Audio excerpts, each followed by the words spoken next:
Alors, nous avons parlé juste il y a quelques minutes d'écosystème. Et ben, dans l'écosystème français, moi, je veux dire, m'étant absenté de France pendant 5 ans, je suis revenu il y a 2 ans et j'ai été étonné par la vivacité et la créativité des nouvelles startups.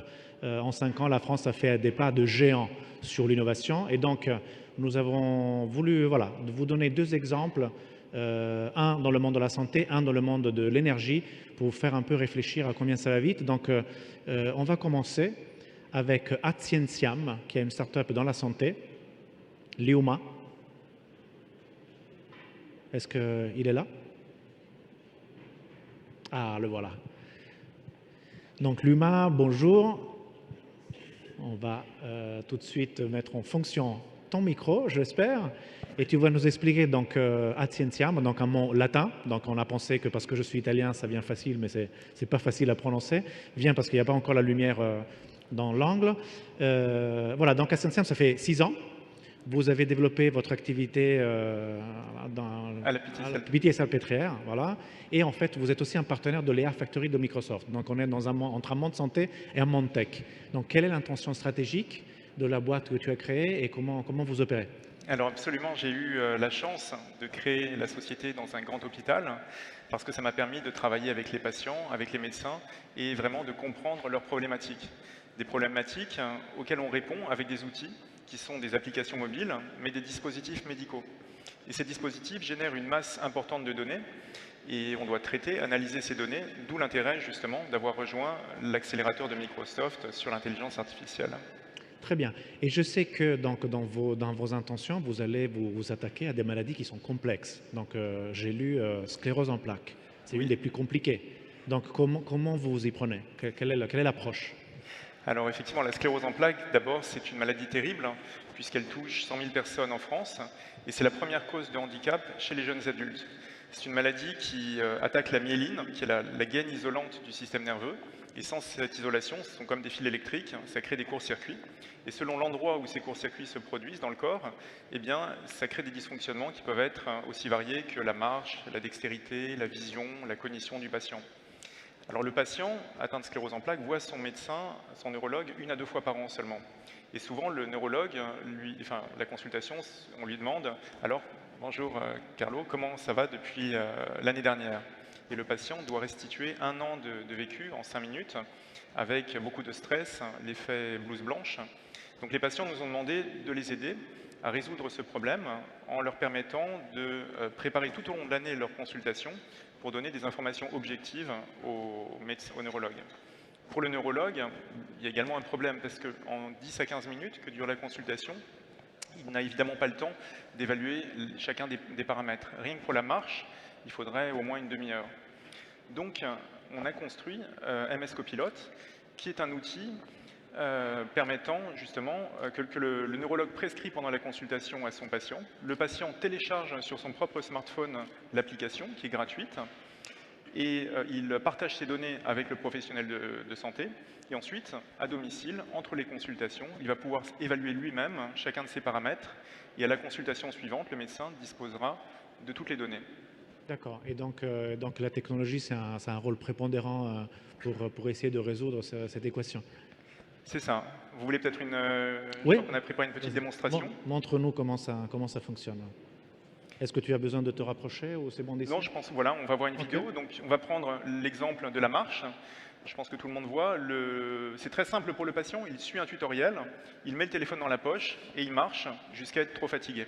Pendant ce temps, la machine va enregistrer avec le GPS la distance parcourue, la vitesse, l'évolution de la vitesse. Avec l'accéléromètre, le gyroscope, la boussole, on enregistre chacun des pas et la déformation de la marche. Donc ce sont beaucoup de données brutes. On va voir sur un autre exemple qui est l'exercice de dextérité. On fait suivre des tracés aux patients de plus en plus complexes et on va enregistrer l'écart par rapport à la courbe idéale, les tremblements et un certain nombre de paramètres. Donc dans ces 2 exemples, on voit que les capteurs du smartphone génèrent une grande masse de données brutes. Eh oui. Donc on analyse ces données avec une approche de machine learning pour en extraire un score qui corrèle, qui décrit la maladie, certains paramètres de la maladie. Et ensuite, évidemment, on réalise des essais cliniques pour prouver cette corrélation. Là, on a un autre exemple encore, c'est la cognition. Donc, le patient fait un appairage entre le chiffre et le symbole. Il énonce la réponse et on a une reconnaissance vocale. On va voir un dernier exemple avec l'exercice de vision, où là encore, on utilise la reconnaissance vocale. Le patient met le téléphone à 1 mètre, et ce test est intéressant puisqu'il permet de détecter à faible contraste des problèmes, des atteintes du nerf optique, à côté desquels on passe souvent. Donc voilà, après s'être évalué tout au long de l'année, le patient retourne en consultation, et là, Et du coup, le médecin, voilà, il n'a pas besoin d'avoir tout le background en 5 minutes. En fait, il a plein d'informations. Donc, ça passe tout de suite à une discussion beaucoup plus à valeur ajoutée. Exactement, c'est ça. Là, on voit une vision du dashboard du clinicien. Le dashboard partagé. C'est ça. Et dans cette maladie qu'on ne guérit pas, tout l'enjeu des médicaments, c'est de retarder son évolution pour préserver la qualité de vie du patient et retarder le handicap. Donc il est très important de pouvoir intervenir tôt. Et grâce à ce dashboard, là où le médecin avait hier une sorte de cliché instantané de la maladie une fois par an, le jour de la consultation, eh bien aujourd'hui, si je prends une image, il a une sorte de vidéo de l'évolution en temps réel de la maladie tout au long de l'année et dans la vraie vie du patient. Donc ce dispositif est conçu vraiment pour aider les patients et les médecins, pour améliorer la prise en charge du patient. En dehors de ce cadre de prise en charge, on travaille également avec nos clients qui sont les Big Pharma, qui mettent au point les médicaments en leur fournissant des données plus fines pour leurs essais cliniques, les phases 2, etc. Et enfin, en dehors de ces différents aspects, Scientiam, ça veut dire vers la science en latin. Voilà, donc c'était le mot de la conclusion aussi. Donc, comment vous y prenez? Parce que là, tu as parlé de choses qui sont très pointues. Donc, dans un monde aussi complexe, comment vous traitez le sujet de la recherche? Alors, c'est effectivement un sujet qui nous tient à cœur, puisque c'est pour ça qu'on a créé la société, pour contribuer modestement au progrès de la recherche. On a des partenaires de premier plan qui sont l'Institut du cerveau, son centre de neuroinformatique, l'INRIA. Ensemble, on travaille sur les données qui sont ces nouvelles données issues de MS Copilote, mais également sur des données d'imagerie pour prédire certains paramètres de l'évolution de la maladie, prédire le passage d'une forme à une autre. Si je prends un dernier exemple, dans la dépression, il faut généralement 6 semaines pour savoir si un traitement fonctionne ou pas chez un patient. Eh bien, avec un outil similaire, on est en train d'essayer de démontrer qu'après seulement 1 semaine, on peut prédire si ça va fonctionner chez un patient donné.